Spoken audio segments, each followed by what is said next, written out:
Okay, I'm going to, I guess in order to make this work, no, I can go a little bit further here, a little bit further. Okay, the other question was, what is it about this time in 1992, or approximately this time, that is causing this acceleration in knowledge and growth and everything that's happening here, this awakening that's taking place? What the ancients have said, and you can read this in the Sanskrit writings, and you can read it even in more modern day Tibetan and Hindu philosophies, and in essence, we fall asleep coming down this side, and then very quickly, like that, we wake up just pretty quickly, like relative to a 24-hour period, your wake-up period, at least for most of us, unless we got real. Some of us take 2 hours to wake up, but most people wake up and get up. And if you do, that would be just a click of the finger relative to your 24-hour day. We wake up very quickly. In fact, it's usually 1 year. In fact, it's really down to 24 hours. In fact, it's really only about 20 hours long. The primary wake-up time in the whole thing is about 3.5 days. And we wake up, and then we go through a series of awakenings all the way up to this point again, and then we fall back asleep again, and then we wake up again. So there's a dark side and a light side. It's just the image of the earth. The earth is dark, half of it's dark on one side and half of it's light. And the side that's dark is pretty much asleep, and the side that's awake, light, is pretty much awake at any particular moment. And only we do this in stages. And these stages are called yugas. There's very specific periods in there where you awaken and you fall asleep and such. And there's much more to it because there are dimensional levels connected to all of this. We have always assumed that time is linear and in the past of the earth, and it isn't been linear at all.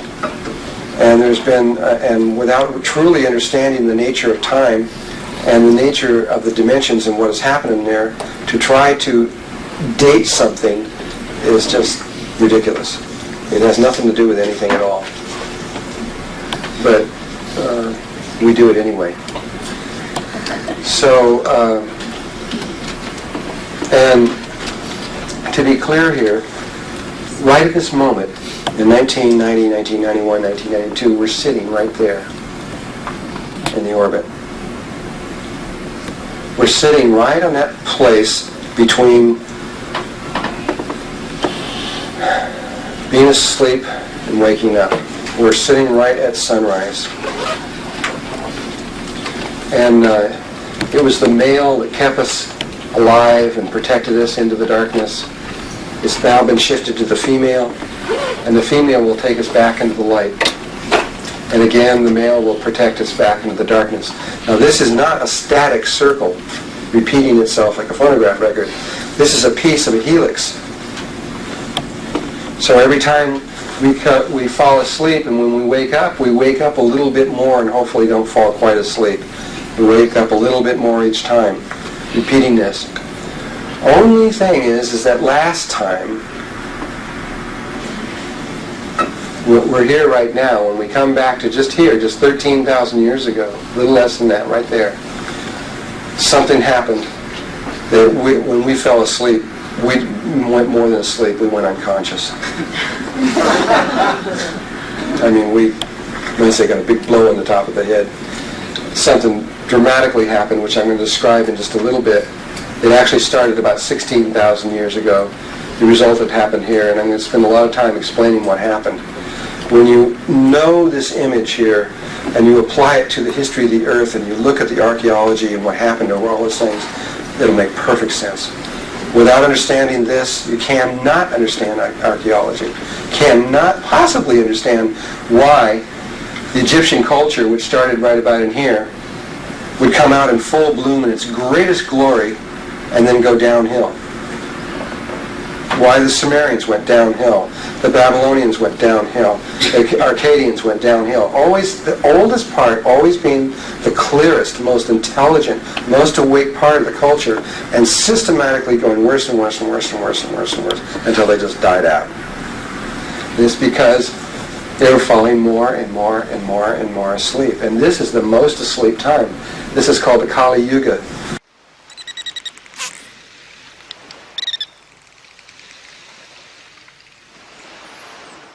These are the yugas, Hindu philosophy.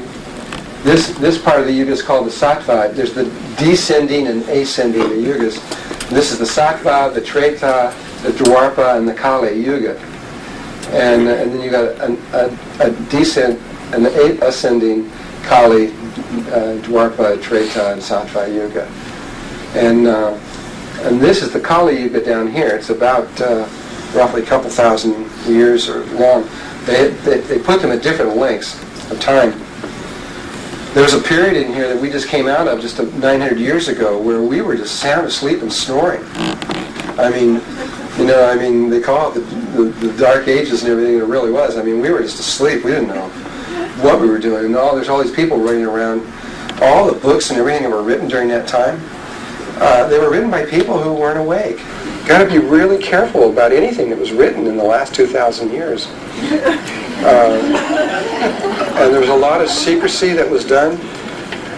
They knew that the people that were kind of awake knew that we weren't in position yet for us to wake up.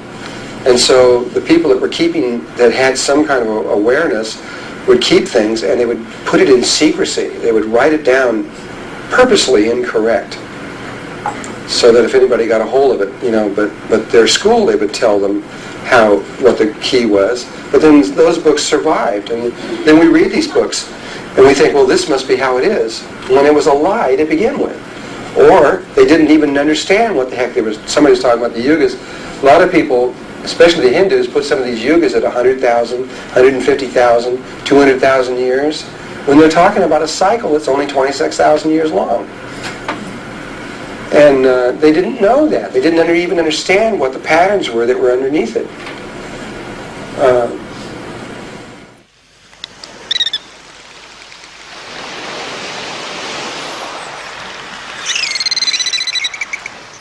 There was some Hindus that knew what they were talking about.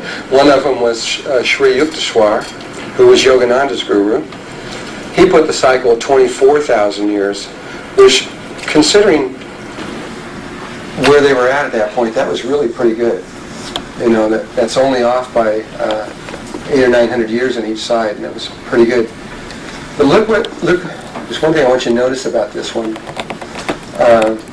Here he has the yugas on the outside. Here's the nearest point to the galaxy, the distance point. He's got us put right here, only this was done in the late 1800s, so we're not exactly in place yet. And inside here he has the constellations, because the precession points to all 12 of the constellations as it moves around. So you can tie the constellations to the yugas, which is what he did here. And now where we sit at this moment, he has this here, but where we are right now is this line right here between Virgo and Leo. We're right on the line, and depending on the astrologer that you talk to, everybody has different ideas about these things and where you're starting from. But many of them see us right in between, physically, we're talking about physically, right in between Virgo and Leo. Some see us in the third eye of the Virgin, which is where that's placed right in the middle between them. And but that's physically in the orbit.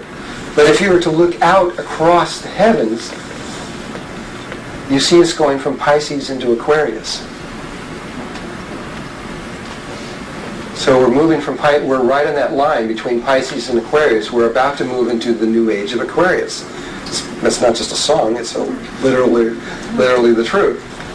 And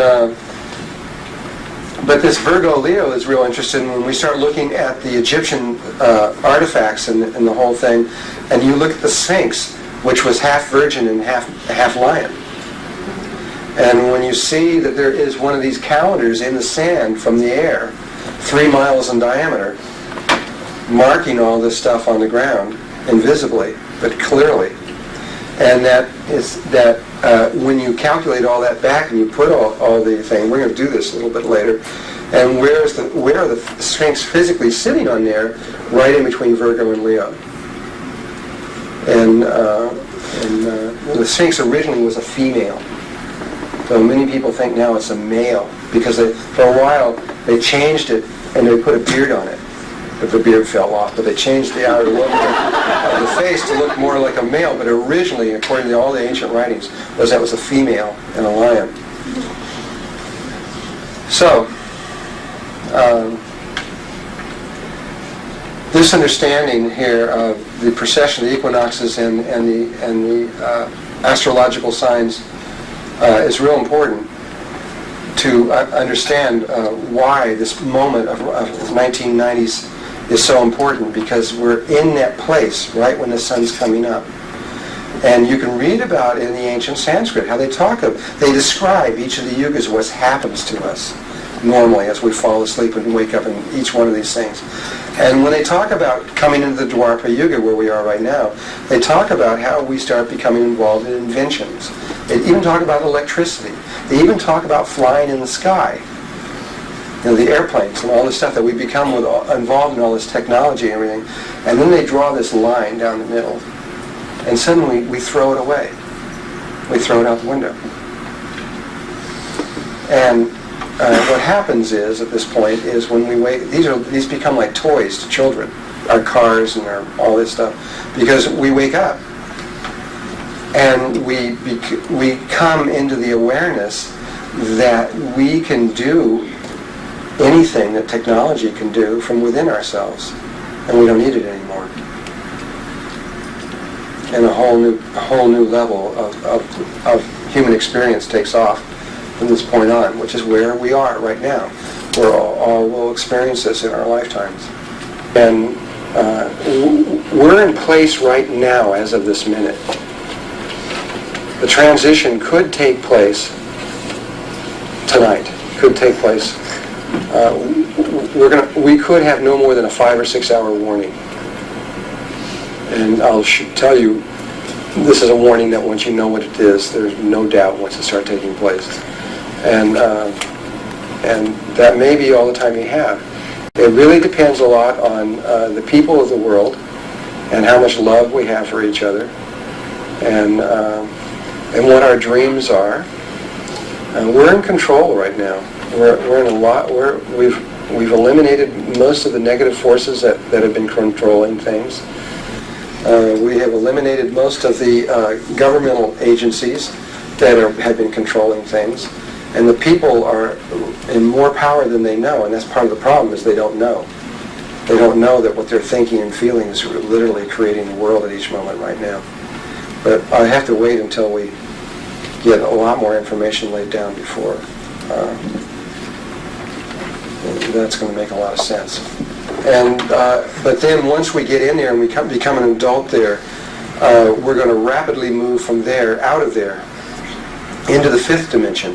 Leave all physical form, and then slingshot from there through a whole series of dimensional levels, which it's beyond my imagination how that's going to be. And that's the part that the Ascended Masters are guessing about. No, they're guessing at just about everything.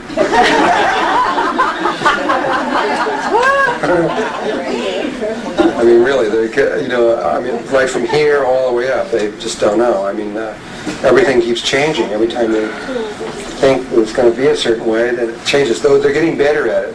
They're beginning to understand. See, they were thrown off by the speed.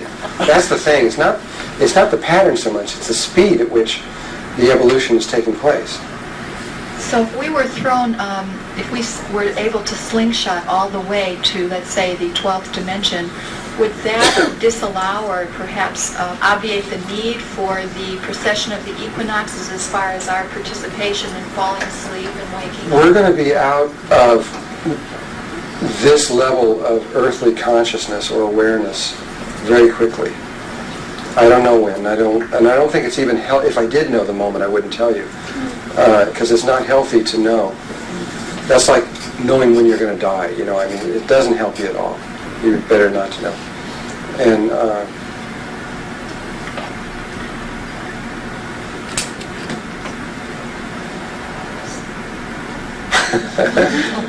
what was the question again? I just wondered if we were able to slingshot all the way up to the 12th dimension, if it would still, if we, as we are right now, would still be required to go through this experience of this intense darkness of sleep, falling asleep and waking up. Well, like I said, we're going to be out of earthly consciousness, all the parameters and everything that are on here. We're going to still be in earth, but we're going to first go to the 4th dimensional level. Experientially, there's almost no connection at all. Almost none, except that there are bodies, but they're real different. And the experience is totally different. And I will describe all this stuff.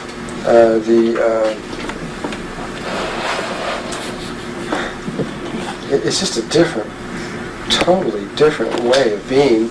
And we're not going to stay there very long. We're going to move into something that is really, really, really different.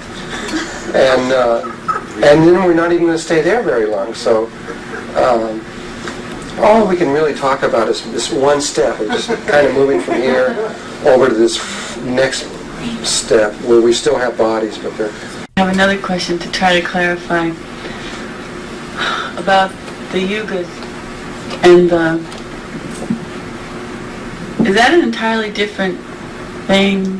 This is a historical thing that we go through these cycles of waking up and falling asleep, right? Now this has been going on forever. And in this dimension it's been going on forever, and this change into the next dimension is something different, or? Well, the Earth has a 3-dimensional aspect. We do shift as we come to this place. We normally what happens, what's been happening, the level that we were at, is when we reach this place right here at the nearest point, and we were coming over here to let's see, if we were physically where we are right now, between here, at that place, that would be the place where we were at our highest level of consciousness that we could attain. And then, we were reaching about the 12th overtone of the 6th dimension. And then we would drop down, but where we would drop down to is to Christ consciousness, to one of the overtones of the 4th dimension. That's as low as we would get. And so when you say we were asleep, we were like really awake compared to where we are now. And then when we come to the waking place up, we would go into the 5th dimension and begin this light process back up again. And so our sleep period was vastly more expanded than what now. But something caused us to fall way down, to literally go unconscious. So anyway, at the time that these things take place, we usually have accompanied with a dimensional or consciousness change. We have a very rapid change in the geography of the planet. And these changes, to show you how fast they are, when you go up into Siberia and you look into what happened in the very, very last one, it's been carbon dated to 113,000 years ago, you find animals and trees and humans and all these things ripped apart, torn and thrown and slammed together, and then frozen at some unbelievable speed. They don't know. They've got all these theories on how this could possibly take place, which are pretty exciting. Where these gases go up in the air and come back down at amazing winds at hundreds of miles an hour, 500, 600, 700 miles an hour, and freeze things up all real fast. A lot of it they don't really know. They're guessing, But all they know is they look at the evidence, and here's the stuff. They found bison that are tropical animals with tropical food in their stomachs and in their mouths that were walking around in a very hot place, about 120 or 30 above ground, and then frozen solid right in their tracks, And there are 212 different kinds of ice structure. As you get colder and colder and colder, the ice patterns will compact into deeper and deeper freezing patterns. And of course, the quicker and the deeper you can get something frozen, the longer it's going to last. This bison meat is still edible 13,000 years later. You can eat it. It's still good. People have done it. I ate 13,000-year-old bison.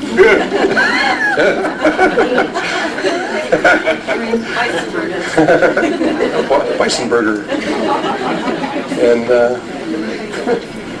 so, I mean, whatever did it happened really fast, really, really fast. Okay, I'll tell you what the worst one is that I know of. And this one's not out there. But this is the work of Adam Trombley. And Adam Trombley has discovered that after having a great deal of research in this, that atomic bombs have an effect on our planet that we probably didn't know about. I mean, we used to blow up atomic bombs and have people watch them, right? They'd become an X-ray thing, and then they'd drop dead a few years later. And we didn't know, and we used to blow up bombs and have the clouds drift over some of our Nevada cities, and they're all dying and dead. We did a lot of things that were wrong and out of stupidity. And but we blew up 212 bombs above the surface until we got pressured to do something else, so we blew them underground, figured it's okay to blow them underground. It's not okay. It's the worst thing. It's better to blow them above ground than it is underground. According to Adam, what happens is when you blow an atomic bomb underground, the force of that gets shot into the earth, and it ricochets inside the earth, bouncing through the plates for over 30 days with incredible impact, moving through these things for a month, going through this stuff, until the earth absorbs this huge impact on there. And you can do one of them or two of them or maybe 10 of them, but we've been doing these on a regular basis. I don't even know how many underground ones there have been. And so he wrote a paper recent past, a couple of years ago, suggesting that if this continues, not very many more, that certain phenomena are going to start taking place on the earth, and they're all happening. He said the first place you're going to see is the Indian Ocean dropping by a remarkable amount. It just dropped 25 feet. The whole Indian Ocean just went 25 feet. And there's places that he talked about how this was going to happen.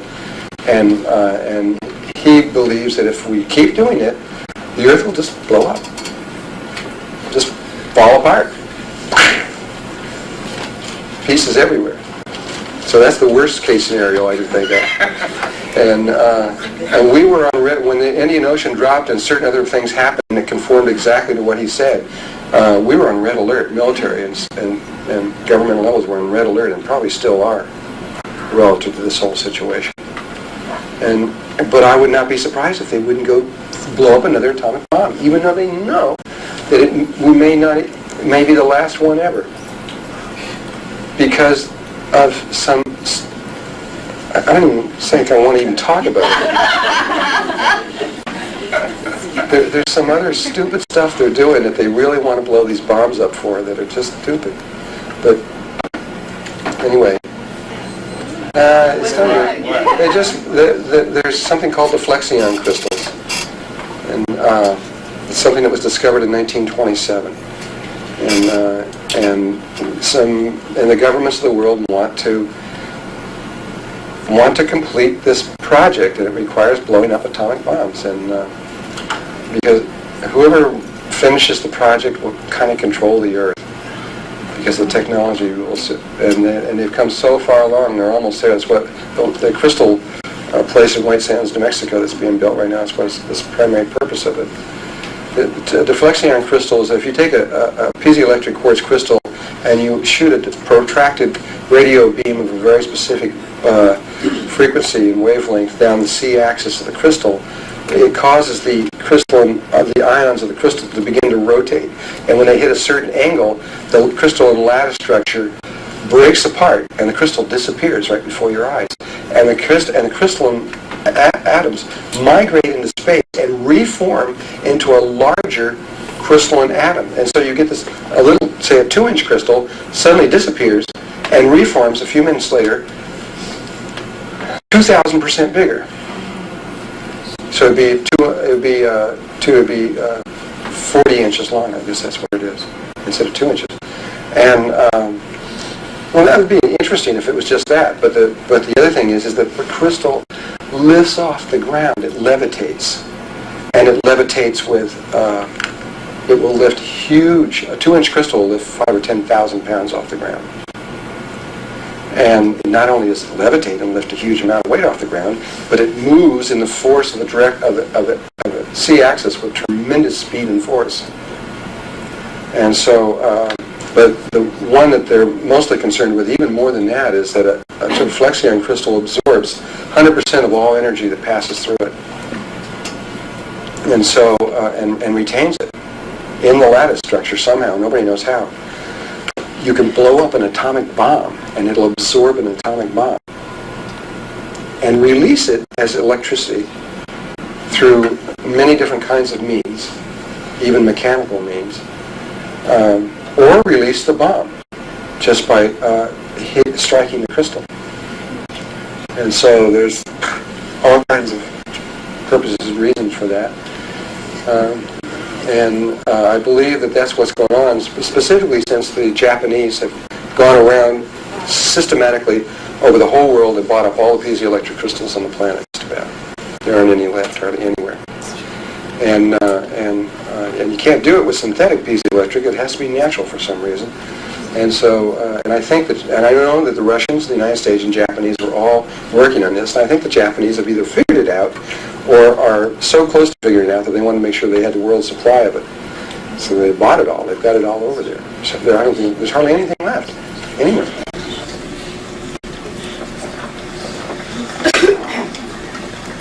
I'll just talk about one more. Yeah, then we'll get off this.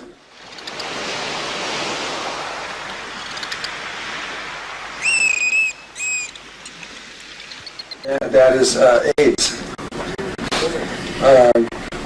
Who's seen the Stricker memorandum here?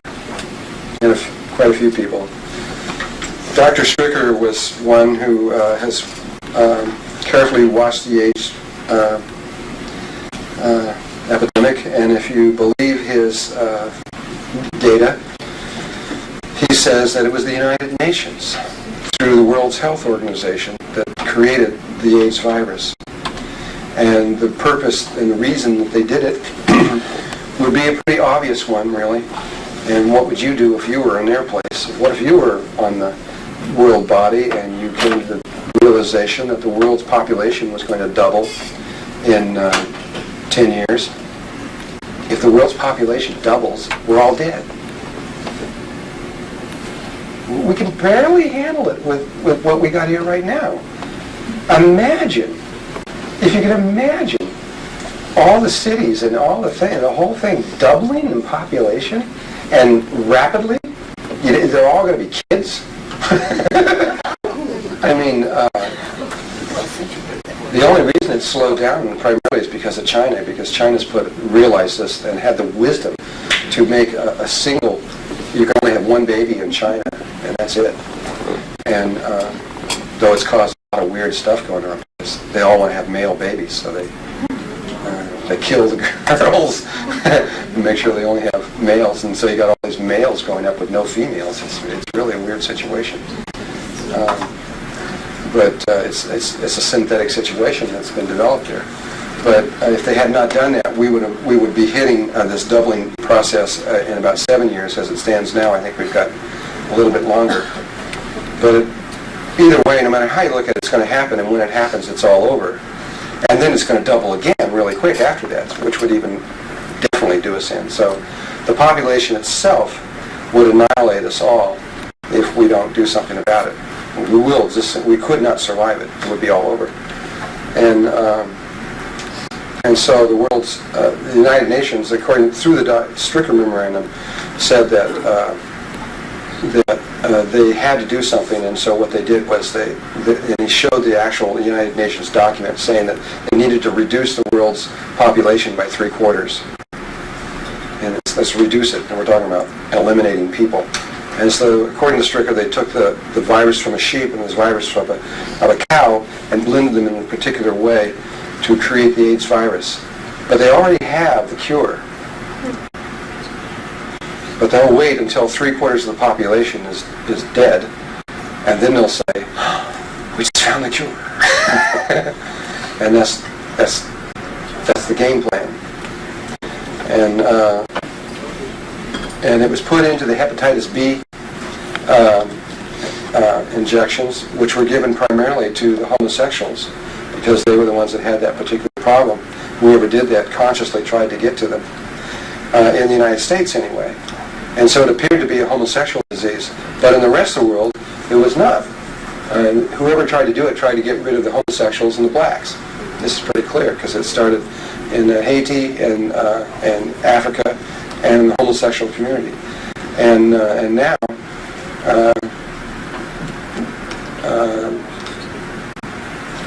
it's not a homosexual disease. That's clear because all over the world except for here is almost equal amounts. And in the United States, it's rapidly becoming equal amount. The number is responding back to it. It'll be an equal balance, males and females, within a few more years. This is what they calculate. It's already rapidly getting to that level. Yeah. Well, I don't think they're still doing that. I think they did that all at one time, pretty much. They didn't have to do it anymore. But there's a cure for AIDS, though. We'll just have to see. It's the same thing that what Stricker said at the very end there was he understood. The answer lies in light. And it's the royal right frequencies, but not the ones that are published, because those are wrong and they cause cancer. And they were all purposely distorted. Whoever wrote the books and everything else like that, they did not tell you the truth. But if you can figure out what they are, and the answer lies in this geometry, relative to that, even on a scientific level. But what do we do, even if we find an answer? Then what do we do? What do we do about the population? So, I don't know. I just work here, I don't have any answers for you guys. I don't know. It's an incredible situation.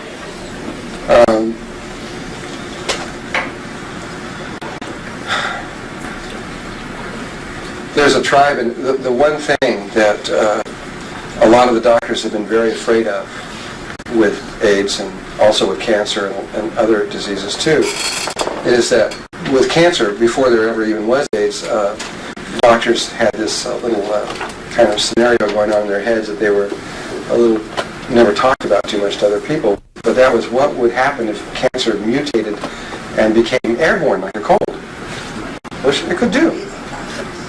It's a virus, and it could mutate so that you caught it like a cold, and cancer could spread through the whole world really quickly. It's never happened, but it could. Theoretically, it could. But there aren't very many different kinds of cancer. But when you have AIDS, you've got 9,000 to the fourth power of different kinds of AIDS viruses, and every time someone gets AIDS, they get a brand new virus. Mathematically, it's inevitable. Absolutely inevitable. AIDS will become like a cold. Has to. And it probably has already happened, according to the World Health Organization.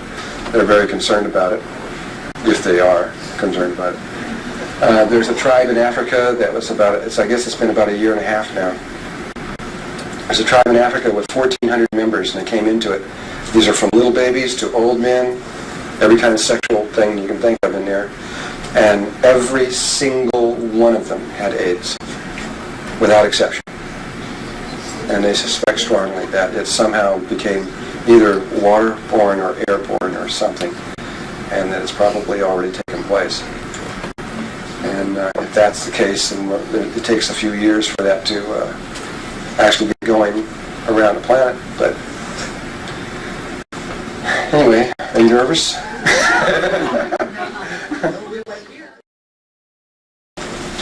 Okay, here we go again. Well, anyway, the bottom line of all of this stuff is that we are in extraordinary times, not only for informational levels that are coming in, all kinds of things. I mean, when we talk about informational levels, I mean, it's like another one that you could see in the extraordinary times is the spiritual level of information. Remember how secret all that information was? People would die before they told you about certain secrets and things like that. And now you can go into a metaphysical bookstore, and there it all is for anybody who wants it. It's all there. Why did all these spiritual groups release all that information at the same time? Who told them? Who's guiding it? Who let that all come out at once? It was all secret. It was buried down deep. Well,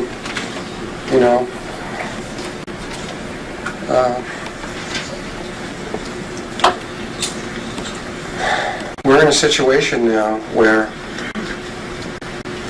we're not in an ordinary, everyday life, and yet most of us are going on as though business as usual. And we do have to have a certain part of us that does that.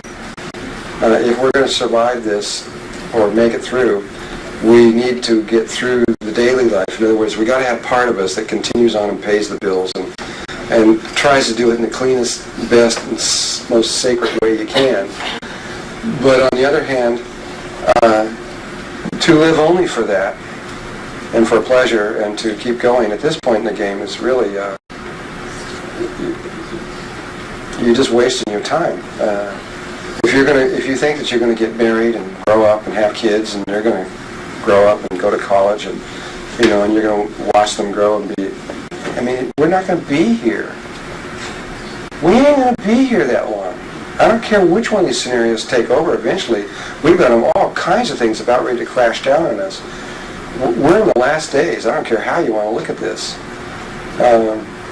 Whether you want to look at the precession or any of these other subjects, we're in the final ends of this, and we need to, and yet this is a great gift to be here at this particular moment too, because we have the ability now to take this time to make certain changes within ourselves and to be able to make to make this transition out of this place into a place where that is clean and healthy and ready. The American Indians refer to it as going from the fourth to the fifth world. They call it the day of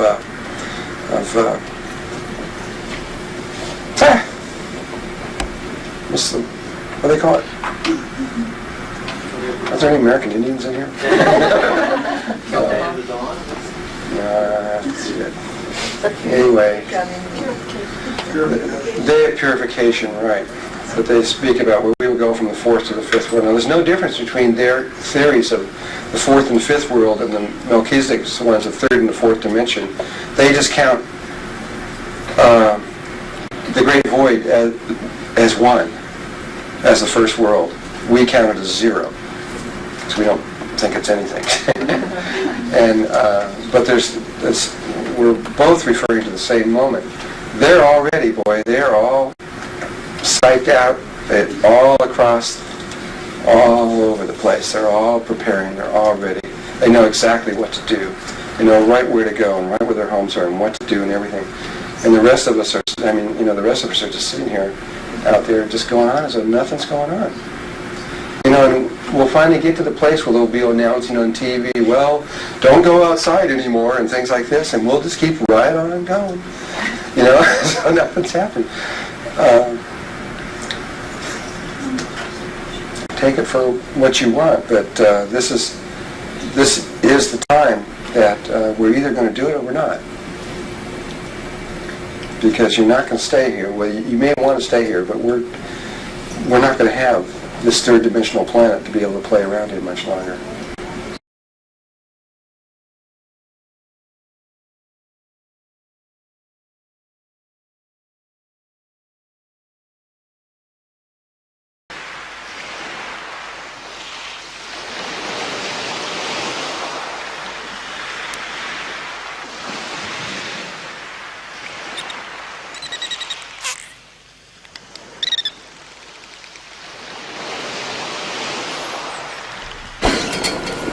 Okay, well, I'm going to go, this is a brand new subject, and it has to do with history. We, in order to understand our situation here in the world, how we got to this place and what happened and everything, we need to look into our past and begin to understand the situation of the past. It's really important. A lot of times people tend to think that, well, we don't really need to know that. We know where we are now, and we just need to go forward. But that is not the nature of life. When we're going to look at something called the Fibonacci series a little later.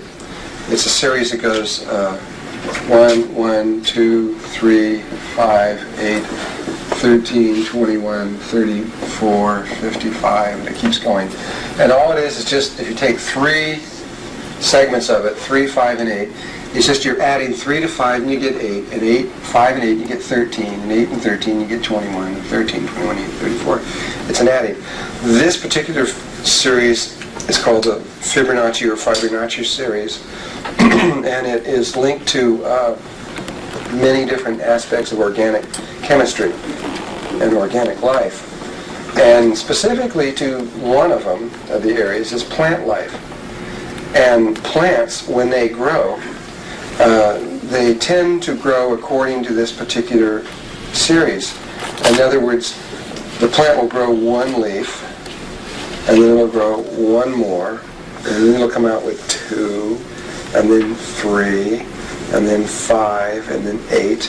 This is one of the series that is used over and over and over again. And the little plant, it needs to be able to have a pattern, to know where to go. And so the plant, when it's sitting here with 5 leaves, all it has to do is look into its past to see that it grew 3. Combine that with where it is, and it now knows where to go. It knows that 8 is the amount. When it gets to 8, it looks into its past and sees that it's 5 and knows that 13 is the place to go. And in the same way, we need to, time is also divided into this 3-ness. Maybe I should just, well, I'll finish this statement and we'll go back to the other one.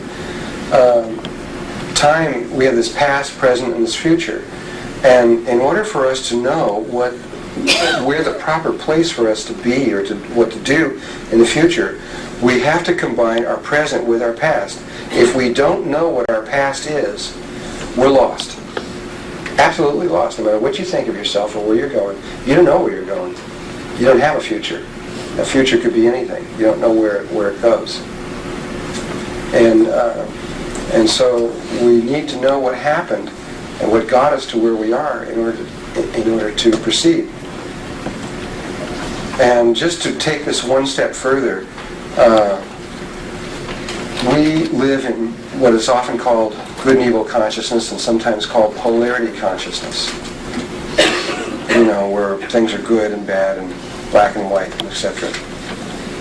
But there is no such thing as this. You need to see this point real quickly. There is no polarity consciousness. There's no polarity anything. No matter what polarity you think of, you're going to realize that there is a third component. If you think of the earth and the sun, or male and female, or black and white, or up and down, or hot and cold, with the earth and the sun, there's going to be the moon. With male and female, there's going to be the child. With black and white, there's going to be gray. With up and down, there's the middle. With what was the other, hot and cold, there's going to be warm. No matter what the polarity is, there's always this thing in the middle. There's 3 parts. The entire fabric of the universe is made of proton, electron, and neutron. And it's 3-ness. Our time is past, present, and future. Our space is the XYZ axis. It's the nature of this particular level of consciousness. This is how we interpret our reality. It may have there's other ways to interpret it, but this is the way we interpret it. Every mathematical sequence in existence, except for one, which is the golden mean, which created all the other ones. You only need 3 components in it to know the entire sequence. And so we live in a tri-world, the Holy Trinity. And so we need to know we have to know 2 of the components to know what the other one is. You could do it the other way around. You could subtract this one from this one. You could, if you knew your future, you could know what your past was. You could subtract your present from your future, and you'd know where you've been.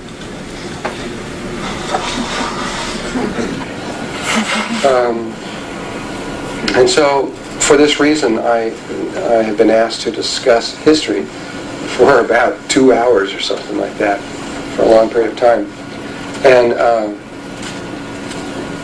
And so, here we go.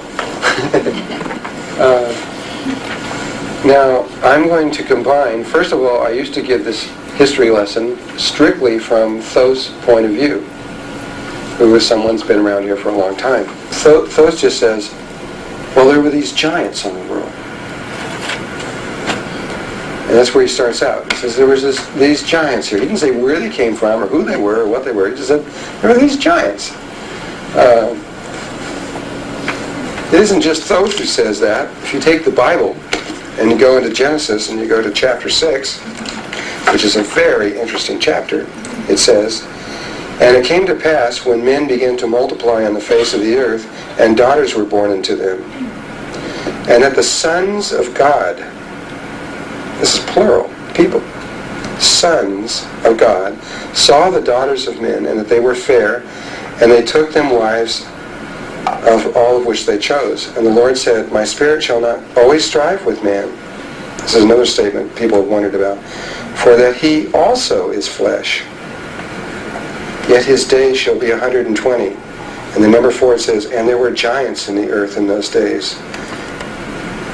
And also, after that, when the sons of God came in to the daughters of men, and they bare children unto them, and the same became mighty men, which were of old men of renown. Who are these sons of God? And, plural. And this is not talking about a single one. And this is talking about God being made of flesh. And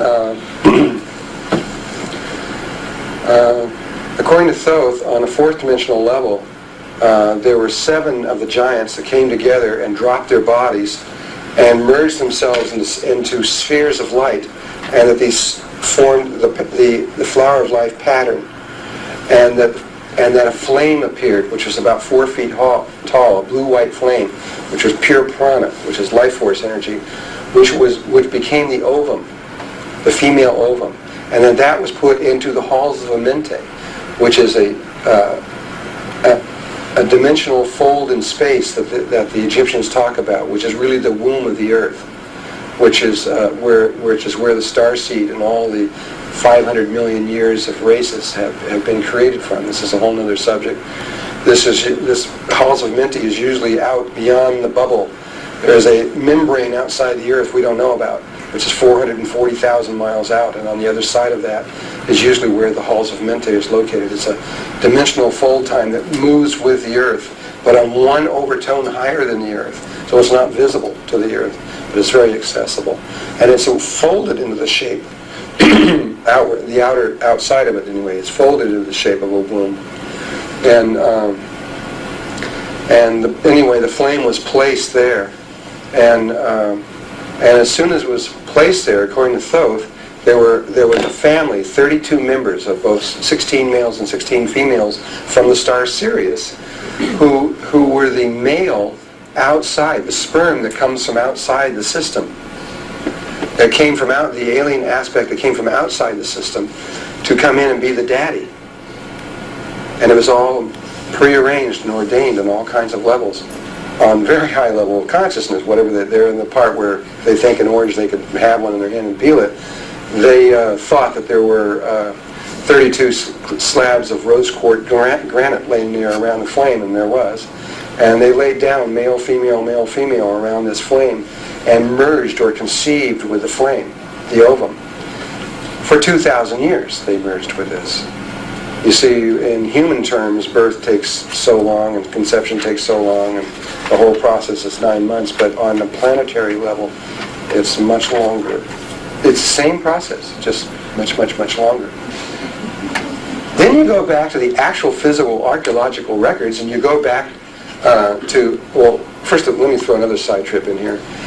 We had a theory called the Eve's theory, where they had checked the DNA and a particular aspect of the DNA and found an overlapping process where they were able to trace back through all the races of the world back to a single human being, which was this black female in this very specific valley in southeastern Africa. Now, some people are beginning to debate that theory now, but still, the evidence is incredible. It is consistent throughout the African creation stories, and it's called Gondwana land. And you can read the creation stories, which I've done. I went out and read a whole bunch of these along all the western shores of Africa. They all have different ideas about how creation took place, but they all consistently say that we came from an island to the west called Gondwana land. They all say that. Every one of them I read anyway, though they have real different ideas about the rest of it. And Tho says that's where we started out, which is this place down in here. It was a large, it could almost be a continent. And it could have been touching here, or it may have been partly touching and partly separated. I don't know. When he gave me all of this like that, and that was the one piece that I never got clear in my mind, though from then on in I got it pretty clear. And I'm still not really sure. I don't think it was this big. Smaller. And I remember I drew this drawing a long time ago. And that they basically isolated us for a long time until we got to a certain level of development. And then they took us into southeastern Africa and began working the mines. And then from there up into the area of Iraq and up in there. And then from there, I believe that it was Cain who went into the Americas, what we now call South America, and in there. And but there was another aspect of this, the part that came out of the Adam and Eve part, which evidently was the part that was allowed to proceed after this went down. There was a huge, we stayed in here for a long period of time, and I don't really know what it was. We're talking about tens of thousands of years. Until finally, there was a point here when we had a pole shift, and this whole aspect sank and left, and it was gone. Again, I'm not real clear on the details of all of this, but one way or another, the survivors of Adam and Eve up in here made their way over to this area over in here into the Pacific. Exactly how that, and according to Tho, this area here, when it went down, this area came up. They were simultaneously on the same moment when this took place. But there was a time in about 1910, 11, 12, and there, 1915, when we began to rapidly waken up. What the process that's now going on right now started then. And then in 1914, World War I came along and just blew us right out of the water. And it wasn't until the 60s that we began to waken up again. But during that time of the early 1900s, we had proof that Lemuria was there. And at this point, we've completely forgotten the proof that we had. There was people like James Churchward and Laplosion, a Frenchman, who were very famous in tracking. They were in the papers all the time talking about Lemuria and Atlantis and the possibilities of all of this. And Churchward wrote several books on it, so both of them did actually. And one of the subjects, there's a book written called Atlantis, the Mother of Empires. I think it was about 1913, somewhere back in there. It's an old book and that I got my hands on, and there was some information in that book that was very, very amazing that they had that information. Back as far as that time, they had discovered near the area of Easter Island that there were these coral rings that extended out into the Pacific Ocean as far as they could determine going out in there. The coral rings were unusual in the sense that coral can only grow 150 feet below the surface of the water. These rings were 1,800 feet deep, meaning that the island had to be above the water and slowly come down, very slowly, so that the coral can continue to form, and yet you can see how slow that would have to be for the coral to form, and yet for it to continue and not die, and then end up being 1,800 feet deep. And so they saw these things going off in there, and then at the same time, they had discovered that the fauna and the flora that stretched from Easter Island all the way up, there's a series of islands that goes up from Easter Island all the way through the Tahitian Islands, all the way up to the Hawaiian Islands. And the fauna and the flora on all just that chain of islands that stretches through there is all the same. It's identical. There's the same plants, the same trees, the same bugs, the same bacteria, same everything else like that. And there's no way that could have taken place unless there had been a landmass much closer stretched in there. So the understanding of that, along with all these coral rings that were stretched under there that were on the floor, they surmised that there had to be a continent. Though the continent was not a physical continent, according to Thoth, it was a series of islands, lots and lots and lots of islands, forming what would be like a landmass, but with no solid, total, complete length. There was just thousands and thousands of islands that stretched down there. That outer length running from basically from Kauai all the way down to Easter Island, just now beginning to return to. We progressed to a very, very high level of technology, a different kind of technology, totally unheard of and unknown these days. It was a right brain technology, female, based upon psychotronics and these kinds of things that we are just beginning to become a little aware of, only they had developed that to the level that we have developed our left brain logical technology. And they were able to do, you can do anything from that aspect as well as from the female aspect as well as you can from there. And we were becoming a female. We were becoming, an evolutionary pattern has to become either male or female. And we were becoming a young female. By the time that Lemuria was finished, before it went down, we were equivalent to about a 12-year-old girl. And everything was going very well. And the Syrians, who monitored all of this and have remained, they're immortal, they remained alive during this whole time watching it. Everything was going just great and fine. Everything was going just great and fine. There was no problems. It was looking really, really, really good. And then something happened that we have never quite survived from. We've never come out of it. And we're going to have to go in about 5 minutes to lunch, but when we get back, I'll tell you what happened. And it's the most important part is what happened when we shifted from there to Atlantis. Some things took place that changed the course of our evolutionary pattern. According to Thoth, they flew. And exactly how, I don't know. But they went here to this island here. And this is not this was not this big. This is a lousy drawing. That's what this is. Here they did something kind of, I mean, if you were watching them, you would think they were probably off their rocker, kind of. They first took the island, which is,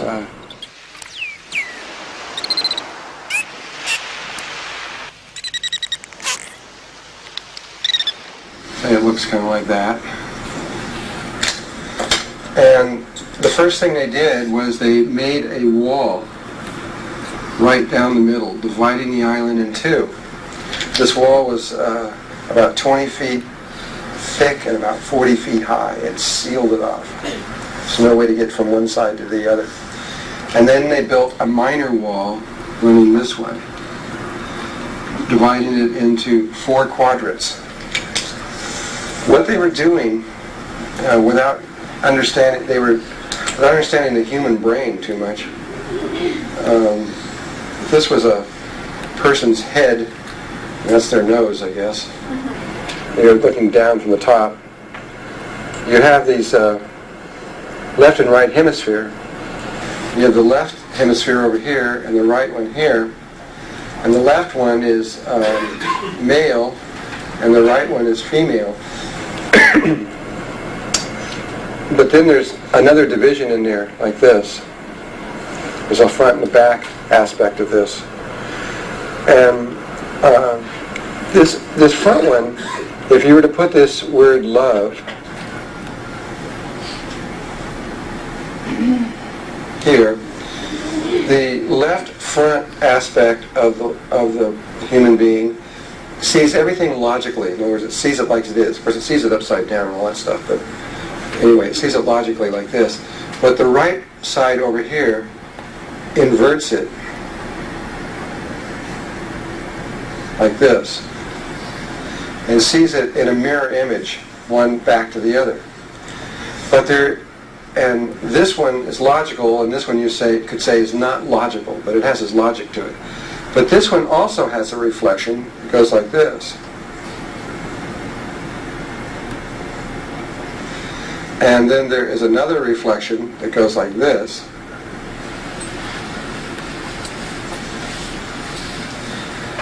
So this side reflects that side, and this side reflects that side. And that this one up here is based on the triangle and the square. And that's the logic. When we get into the geometries, this will make more sense. But this is the logic of the logic that's behind the male side. The female side doesn't have a logical side forward. I'll just use this as a symbol for it. She has an experiential side forward. And so the male and female seem so different in their approach to the reality, of interpreting the reality. But the male side is based on a triangle and square. The geometrical aspect is so logical, has an experiential aspect to it also. It's just that it's back, it's hidden. And the female has a logical side to her unlogical nature, which appears to man anyway, and which is not based on the triangle and the square, but is based on the, oops, almost made a hexagon there. It is based on the pentagon.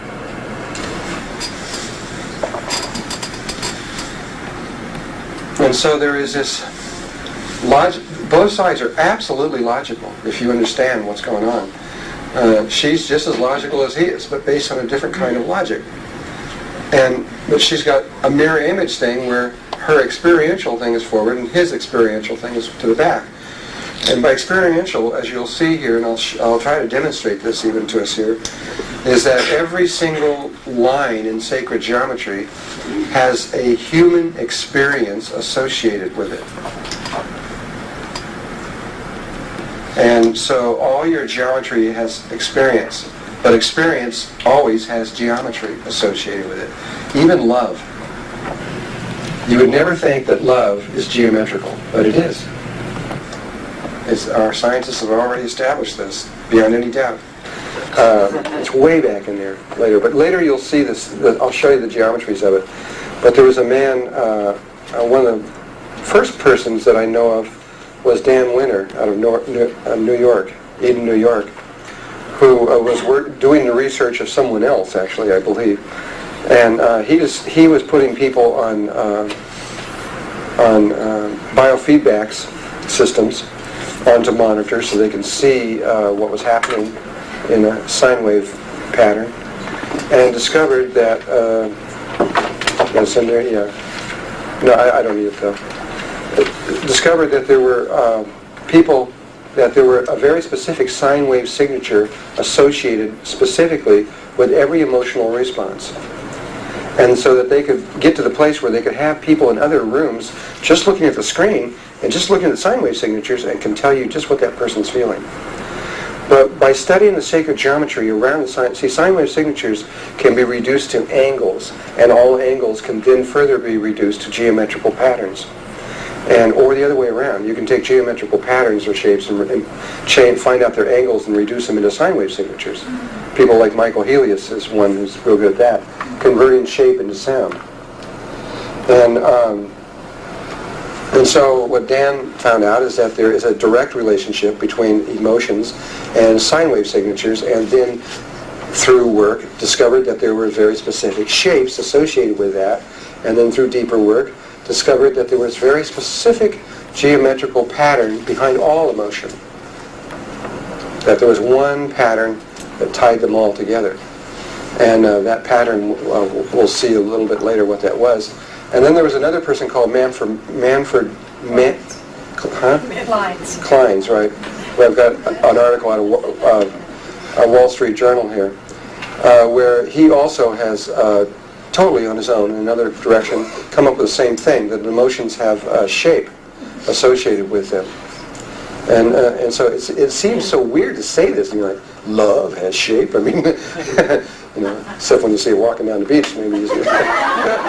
But you don't think of it as angles and cubes and squares and things like this. But it does. I'll be able to go into that deeper when we get to that level of geometry. We're still, this whole day is this introduction. That's all it is.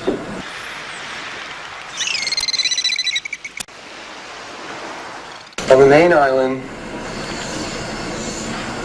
they laid out the tree of life.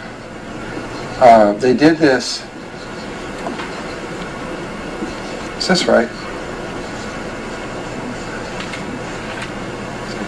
No, that's not right. There's another one somewhere. It's not in here. Where? Here? Here? Yeah. In there? The bottom has two sides. Okay, it's something like that. We all know what it is. They laid out the tree of life on there. They did it with their thoughts and their emotions, and they created a standing wave pattern on the surface, the geographical surface of Atlantis, according to Thoth. And they kept this pattern going, and they did something that I don't know what he means by it. He says they breathed life into it. I don't know exactly what that means. I couldn't understand what it meant, but they made it a living form. And he said it began to create these vortex energies that rotated out of each one of these places.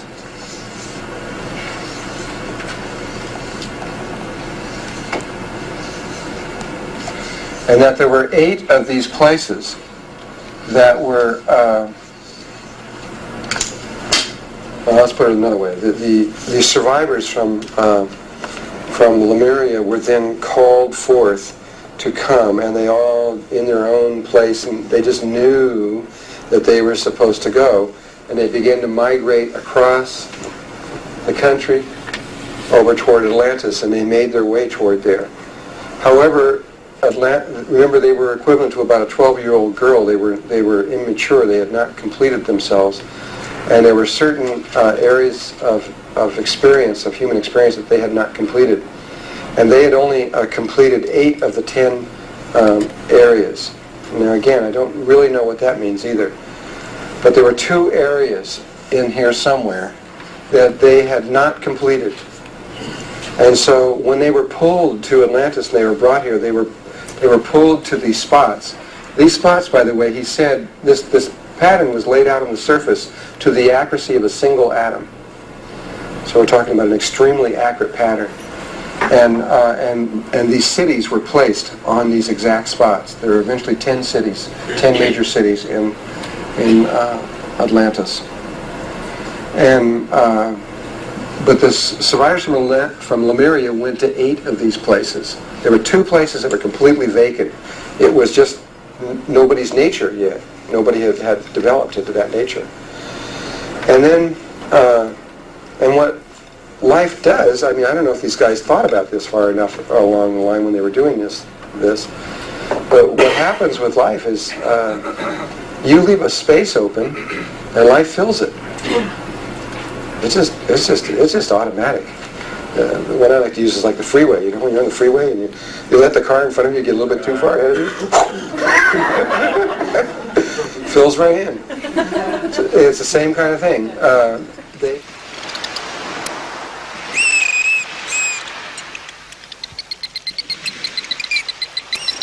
They had a couple spaces open, and life filled them in.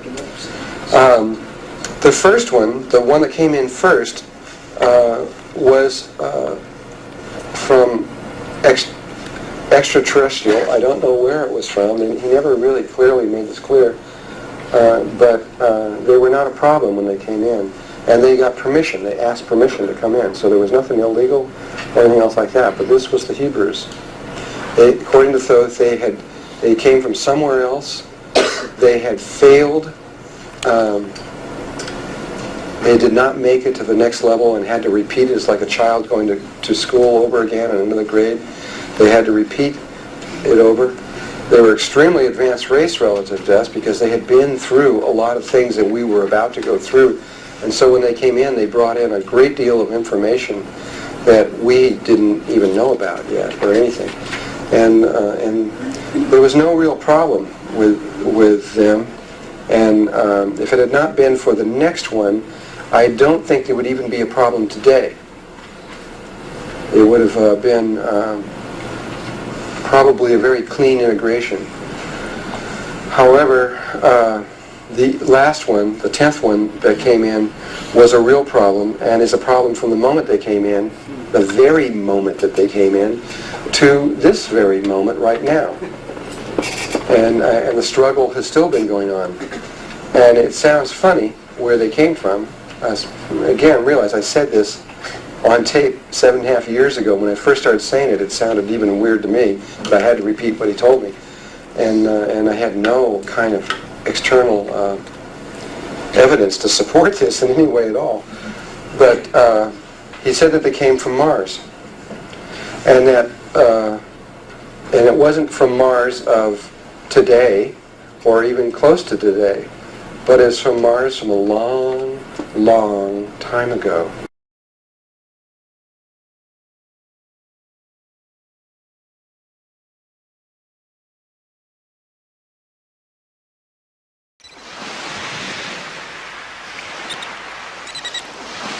And they secretly made plans to begin to try to control the Earth.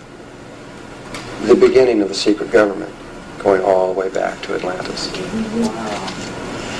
And they immediately began to create the pyramids and the functional buildings that they had done on Sidonia, on Atlantis, to recreate the external Merkaba, to gain control of space and time, and thereby to be able to control the planet Earth.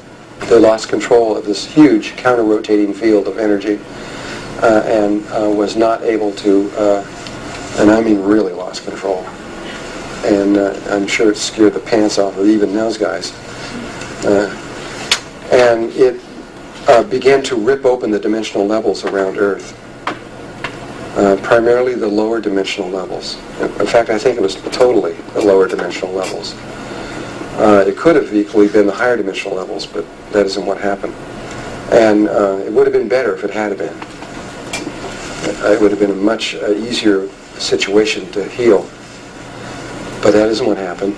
And this was a situation kind of like, in terms of the human body, the dimensions are like different parts of the body. It's like you have organs, you got a heart doing one thing, a liver doing another thing, and you got a stomach doing another thing. And you don't want to break the membranes that go between all these things. And the membranes are like the dimensional thresholds that this Merkaba just ripped apart. And it was more like a tear, like a rip. And so it'd be just like taking your stomach lining and just ripping it open. And what happens is cells, or spirits, from other dimensional levels, on the other side of the membrane, or like blood, came pouring into the stomach. You're not supposed to do that. That's against the law. And so you had billions of these, and maybe a lot more than just billions of these lower dimensional, interdimensional spirits or beings coming in to this higher dimensional world for them, and they were scared to death. They were like little children, scared to death. This was outside of their experience, and they were flowed in here. It wasn't their fault. Poured in here, and and it was a horrible situation. The ascended masters of the earth, with at that time there were only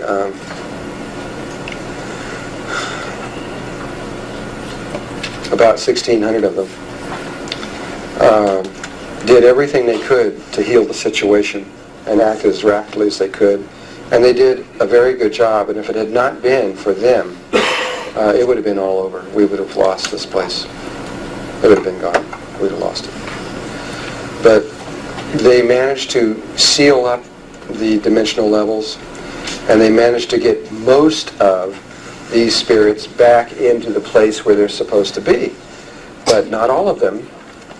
Many of them came into the people that existed in Atlantis at that time, and even into people all around the world, but mostly into the Atlanteans, into the area where this took place.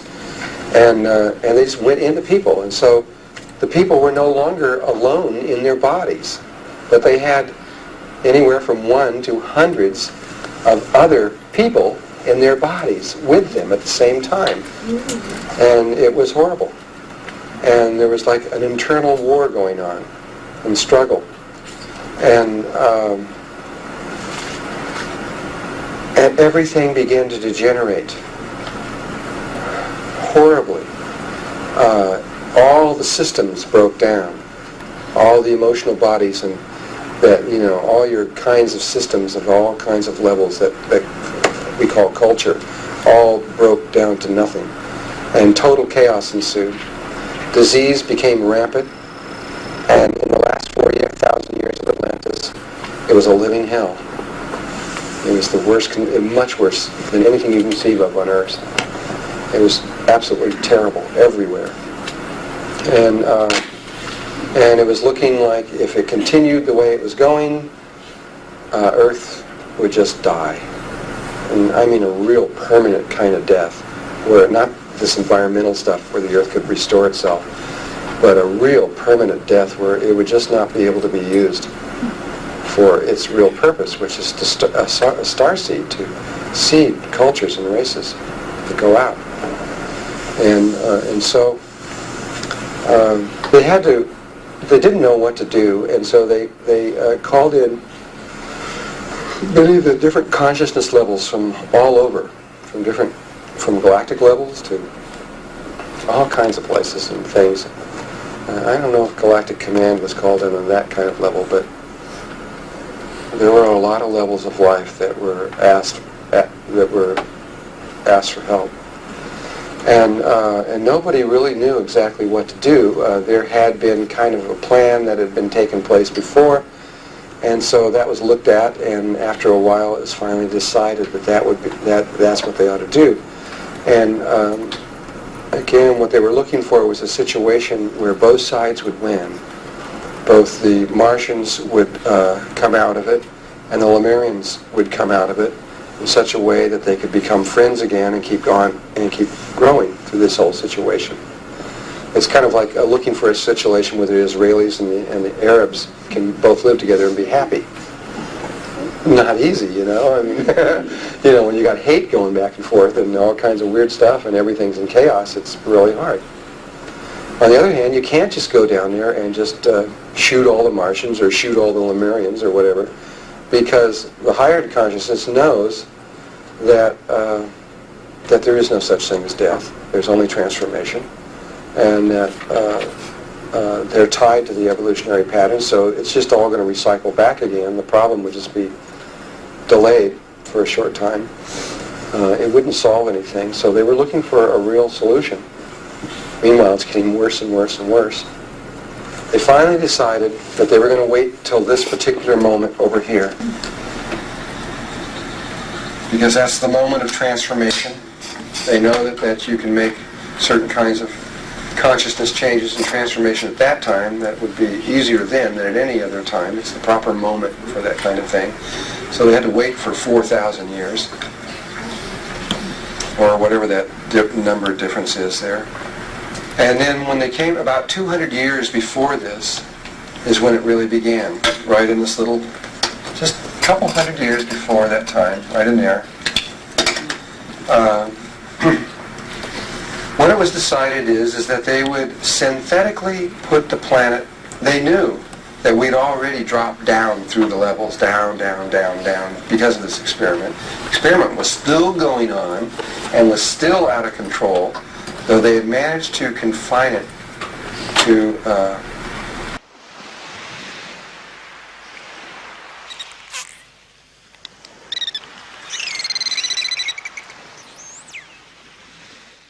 what that pattern is what many people call the Bermuda Triangle. The star tetrahedral field that's still sitting down there on the ocean floor is primarily submerged, and it's a counter-rotating field. Part of it, when the mathematical differences between the one that's rotating counterclockwise and the one that's rotating clockwise means that there is a greater differences going clockwise, and the whole thing is moving this way, then everything is normal. But when it reaches its peak and the other side starts rotating back the other way, then it ends up being abnormal. And you have this triangular shape sticking out of the ocean, the apex of this thing, and which is the locked aspect of the field. And when anything that's inside of this sphere of energy, and especially the tetrahedral aspect of it, when that thing starts going clockwise, you have space-time distortion. And all you got to do is just look back through all of the various things, and the airplane pilots and the boats and all the other stuff that we've seen, all the crazy things that have gone on, and you can go right in here in 1 hour and have no problem, and because as long as it's going that way, there's no problem. As soon as it goes back the other way, bingo, you can have all this stuff going on that is weird because of the very nature of what a Merkaba is. So anyway, they decided to create, they knew that we were going to fall, and they knew we were going to fall heavy, and they were hoping we wouldn't fall any lower than where we are now. And they knew that once we got down here, if all things would go well, that they could get us back once we got over to this other point over here, which is where we are now, if it was carefully planned. And what they had to do then was to reconstruct, and which in effect would be to synthetically create a Christ consciousness grid that was destroyed when we fell.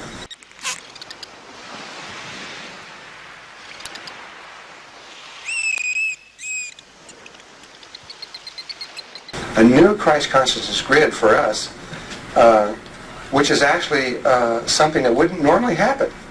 If we'd have fallen and they just didn't do anything, we would stay where we are for a long time before we would come around to the place where we'd ever make it back up to Christ consciousness again. So they decided that in order to save us, they would synthetically, or alchemically, however you want to look at it, step in and create the Christ consciousness grid around the earth long before it would normally take place. And they began 200 years before the fall actually took place. They did that by going out into the desert, which wasn't a desert then. It was a beautiful rainforest, actually, in an area that we now call Egypt and Giza, which is now a desert. And they went out to a very specific spot there because in the halls of Amente, where the little flame of consciousness, that there are these poles that come out, these axis things of all the various levels of consciousness that we will someday arrive at. And one of those is the Christ consciousness one. And the pole actually comes right out of the earth at a very specific spot, and I mean really specific, like about the size of an atom, out in the middle of the desert there, which wasn't a desert then. And it's a vortex. It's a rotating field coming out. And there's one at the bottom, which is on a little island called Maria, out in the Pacific Ocean, where the two poles emanate from each other. And one is female and one is male. And so they went to this spot, and it was Ra and Aragat and Thoth who went to this spot. These were three men that were from the Nicole Mystery School. And they went there, and they made a hole in the ground.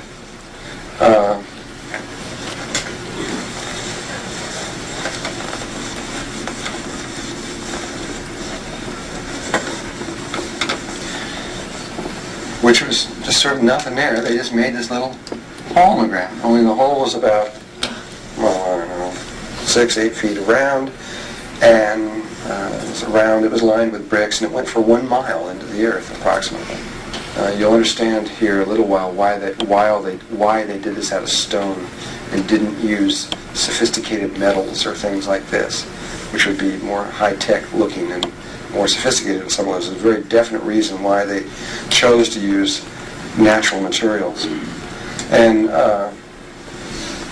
coming out of there was this would be an aerial view from above. There was this vortex coming out like this into space. This would be like the shadow on the surface of the earth of that vortex from above. And then there was really more than one of these coming out of there. I think there's 4. But they chose one. I don't know why they chose this particular one. They did. And then on a 4th dimensional level, they made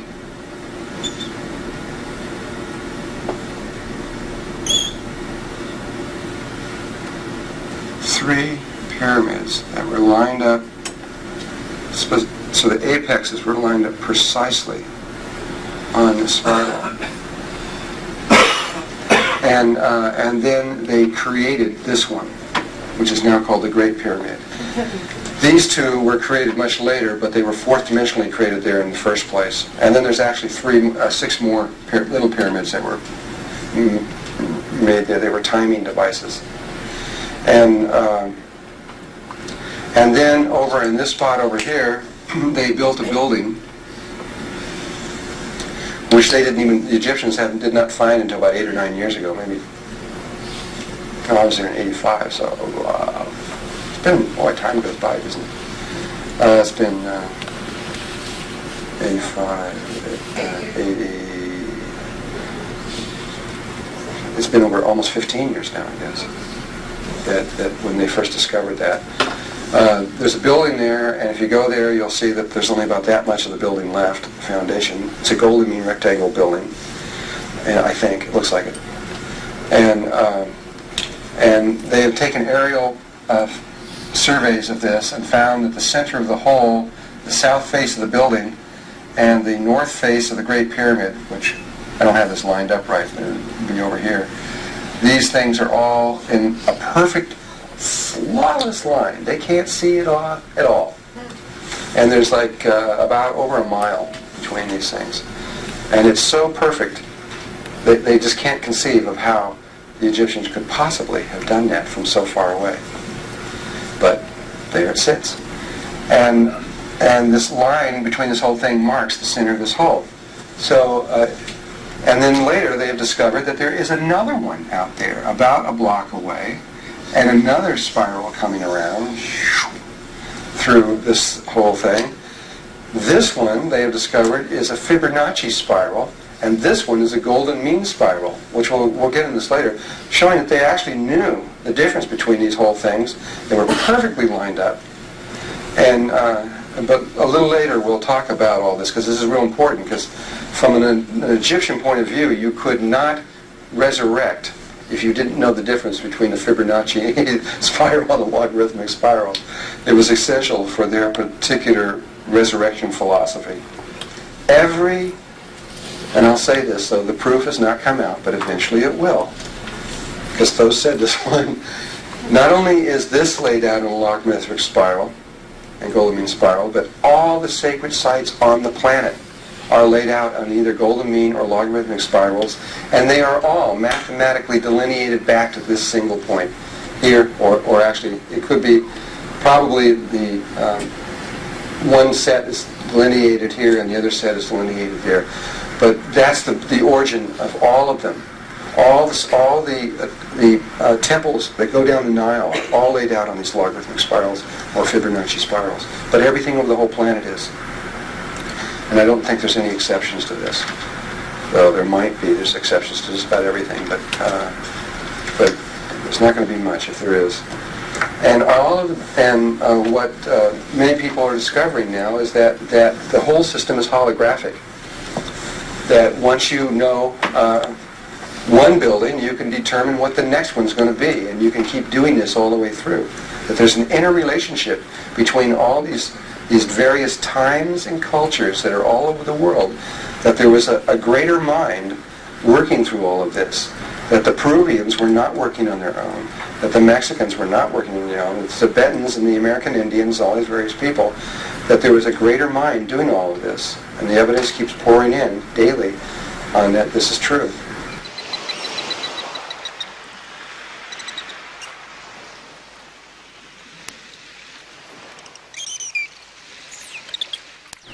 So anyway, they began the process there. They built this one pyramid right here.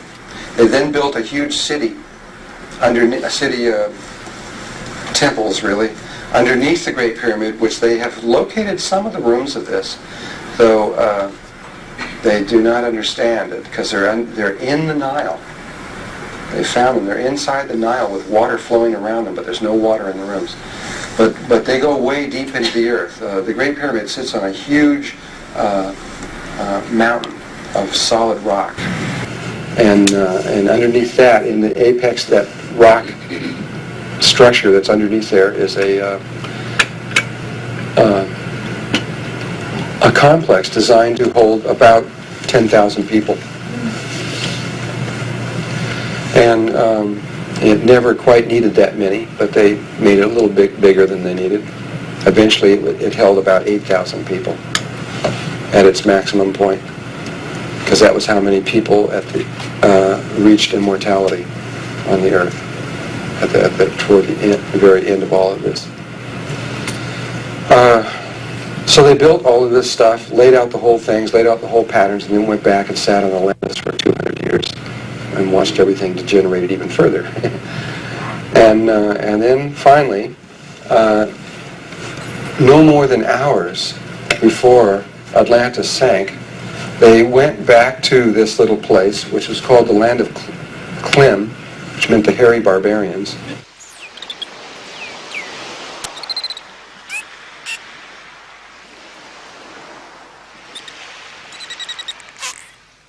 They went to a place that we call, which is right near there, which is called the Sphinx. Now in the Emerald Tablets, by the way, it says that Thoth created the Sphinx. But according to Thoth himself, he said that was a mistake by Durrell. And he also said, by the way, for some people here, that Durrell made many mistakes in the interpretation of the Emerald Tablets.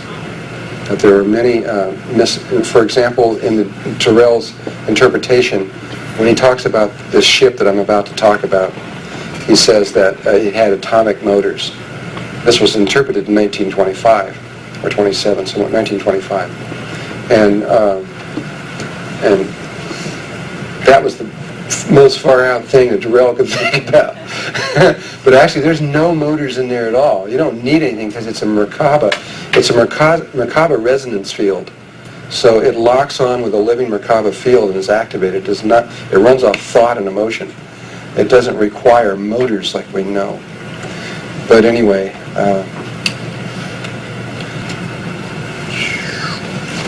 this is the wrong angle here, but it's all right.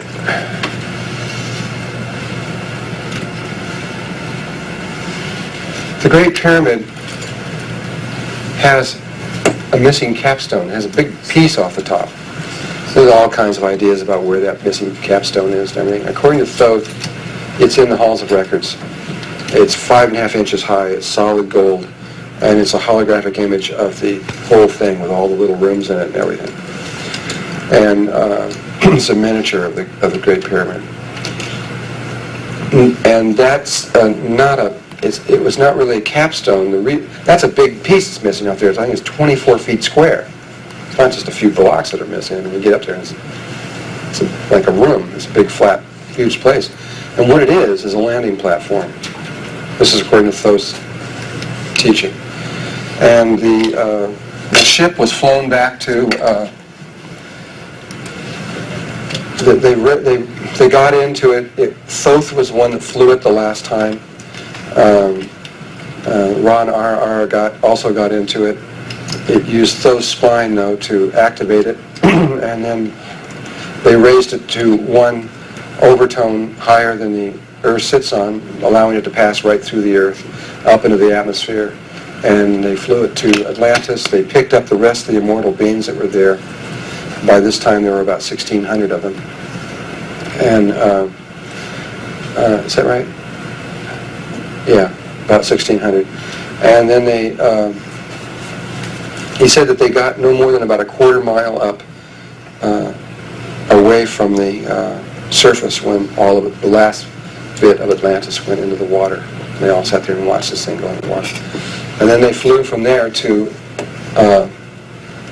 Egypt and landed on top of this thing. So that must have been quite a sight, considering that this was perfectly smooth, with stones that are fitted so close together that you couldn't even hardly see the seams. Couldn't even get a piece of paper in the middle. And perfectly smooth, gleaming white, and this transparent flat disc sitting on top. If you'd have brought the pyramid up to its apex, the top would have exactly hit where the top surface of this was. And if you were to look at this from above, this is what you would see. Let's do it in the proper colors, I guess. You would see, I'm going to make this smaller.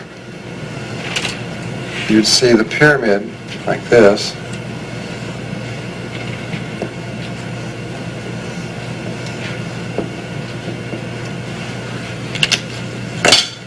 And you would see this thing sitting on top of it approximately like that. The perimeter of the circumference of this ship was equal to the perimeter of the Great Pyramid. For those of you who know sacred geometry, that's the dimensions of life itself, which we'll talk about when we get into the sacred geometry and all this other stuff.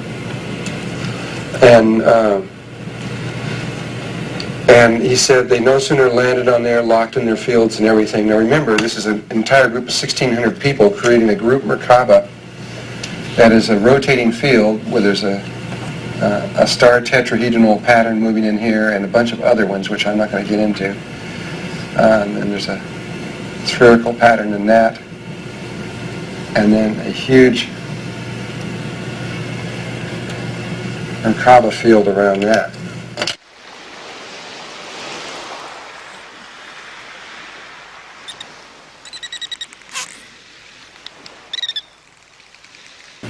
And they lock that in, creating their own electromagnetic and magnetic fields.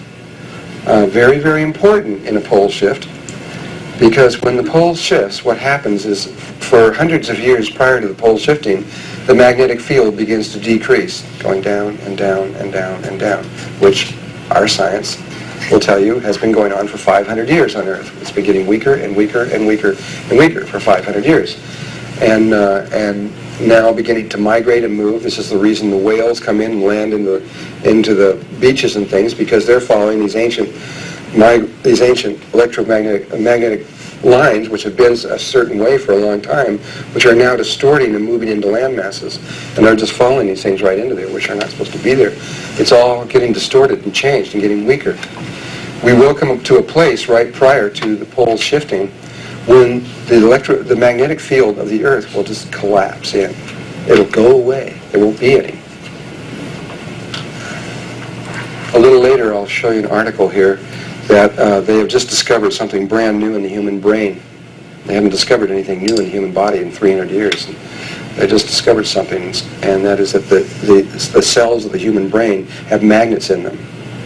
And there's a magnetic sheet that moves around the entire brain, which they never knew was there. And what they will eventually discover is that memory is a function of a magnetic field, which has a very specific geometrical pattern, which I'll show you a little later, and that it requires a low-level external magnetic field to keep it intact.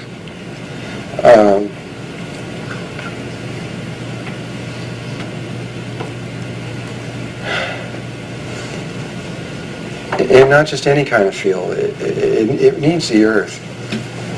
Or it needs a pattern that can be regenerated very much like the earth. And when that pattern totally goes away, something else also goes away. It's called memory. It's like pulling the plug on the computer. We know nothing. Everything we've stored is gone. And this is what happened in Atlantis. Here's all these people, very, very sophisticated.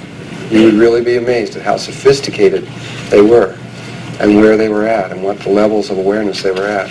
And all of a sudden, in a 20-hour period, gone. No awareness, nothing. Didn't even know how to... just imagine what happened right now. If you suddenly had your mind erased, you wouldn't even know how to get out of this building. You wouldn't know what anything was for.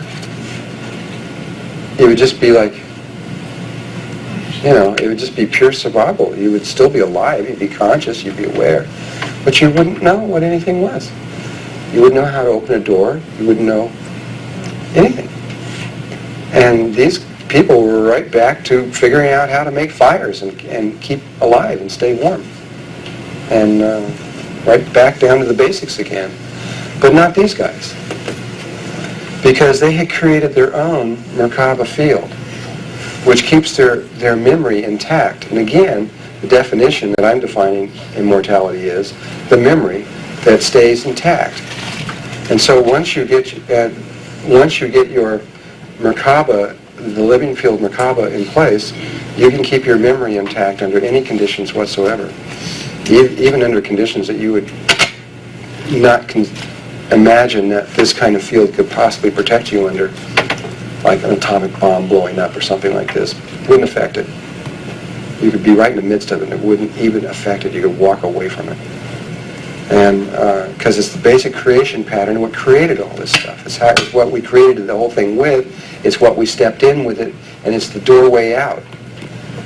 No one's going to create an experiment and get into it if there isn't some way out.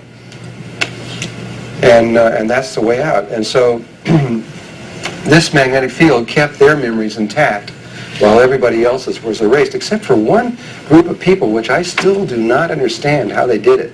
They had to have some of the ancient memory of the Merkaba, and that's the Mayans. The Mayans came from Atlantis.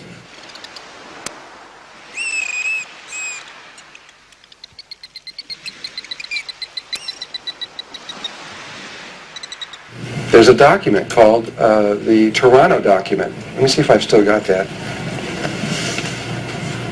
No, I didn't bring it with me this time. There's the Toronto document, which was translated by Pelagion, which is sitting in the British Museum right now. It's Toronto, Troano, and it is a series of stones on this wall describing the sinking of Atlantis. And it describes how Atlantis upheaval went up and down, and all these things took place, and how there were 10 countries in Atlantis corresponding to the 10 points, and that 64 million people were killed in one night. And it shows on there the Mayans escaping in these boats while there's these modern-looking cities with pyramids and volcanoes going off everywhere. And then there was 3.5 stones that were painted black, which are the 3.5 days that happens when the field collapses, and the pole shift is 20 hours, okay, but the field is gone for about anywhere from 2.5 to about 4.25, and it usually is 3 to 3.5 days long. Those are the minimum and the maximum amounts that anybody's ever seen it. But it's usually about 3 or 3.5 days long, and the last time was probably 3.5 days long, because each one of these was a day, and they just painted them black, and then the third one they painted half black, and they came back again. And so somehow they were able to keep their memory of all of this, and I don't know how they did it unless there was somebody there that had this awareness. Anyway, so what happened was a lot of these people went all over what's now Europe, the survivors of this, everywhere else, and basically started over. according to Thoth, that's not exactly accurate, but there were survivors around the world, and quite a few of them. And but they had not much going on up there. So they had a real high-tech body. They had all the equipment. They just didn't have the software. They had the good computer, though. And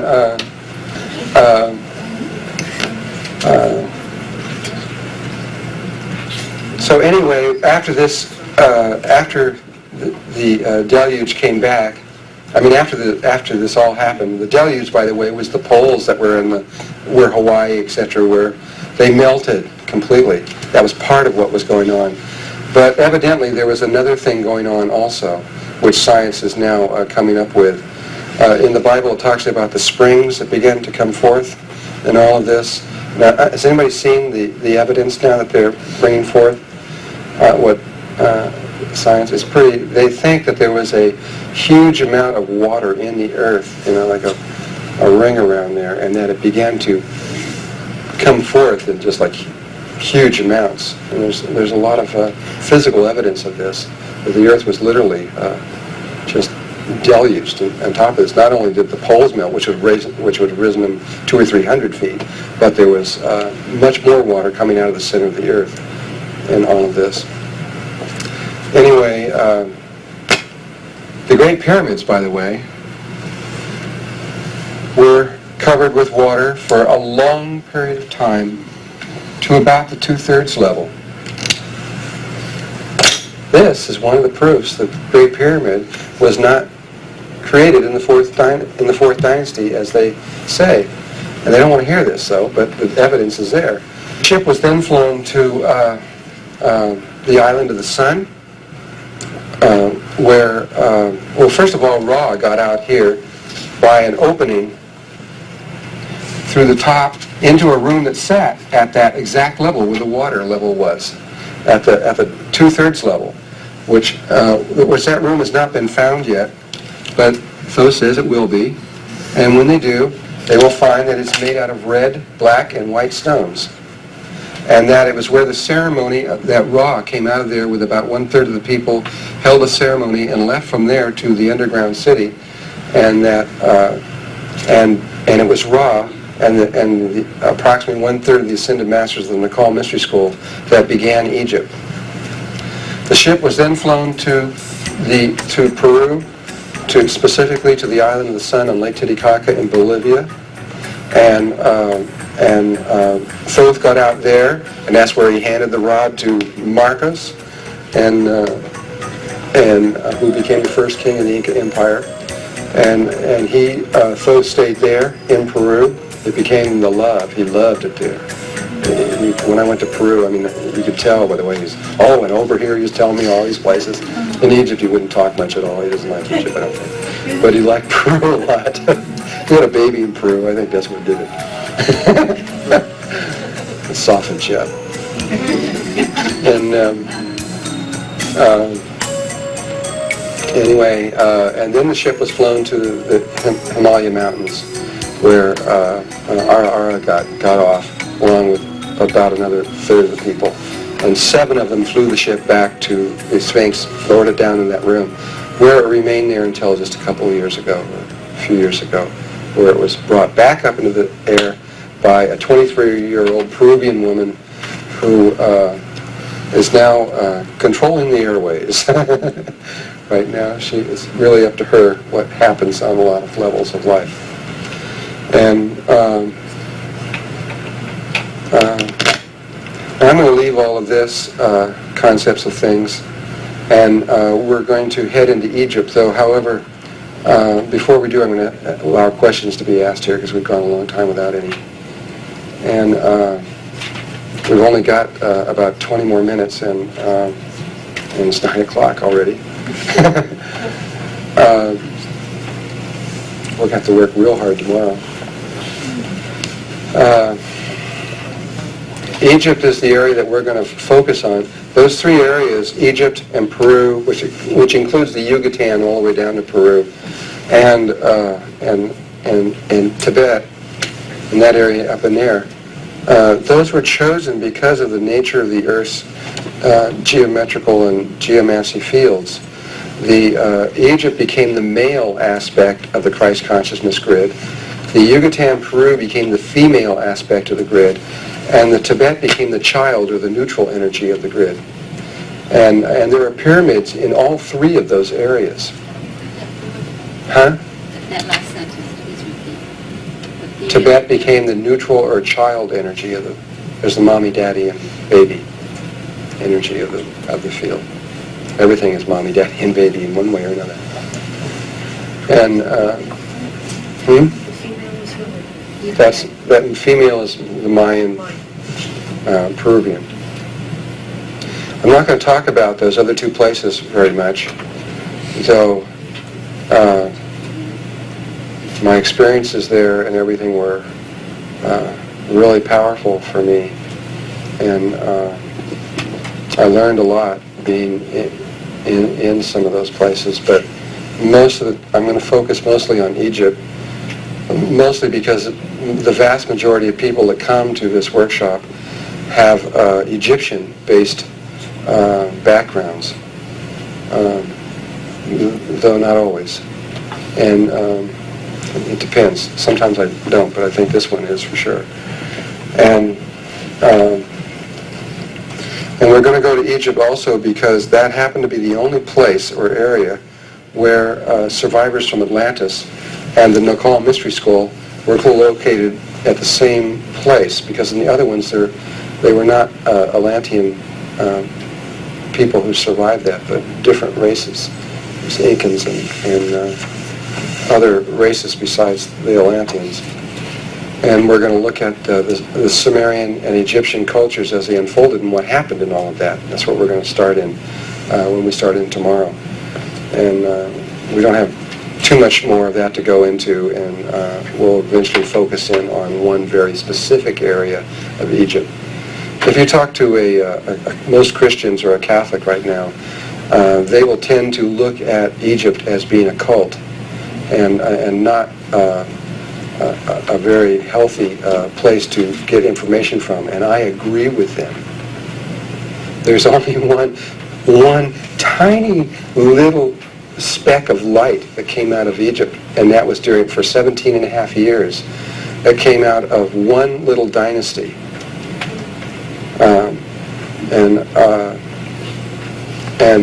But it was a real blast of light. And we need to look at what happened here. That's when they said that there was only one God. And what happened in that school was real important. And in fact, what happened in that school, according to Thoth and his information, created the Christian religion. It was that one particular school that was the founder behind all of that. And the Coptics that came out of that, and the Essenes that also were affected and came out of that, all of that was all planned from a long time ago. But again, if you are a Christian, you can just listen to this, and you don't have to accept it if you don't want to. But this is what Thoth has told me. And so this is the area we're going to head into tomorrow. We're going to get into what is called the Egyptian Mystery School of Akhenaten. We will start in that pretty early tomorrow, and that will lead into the sacred geometry.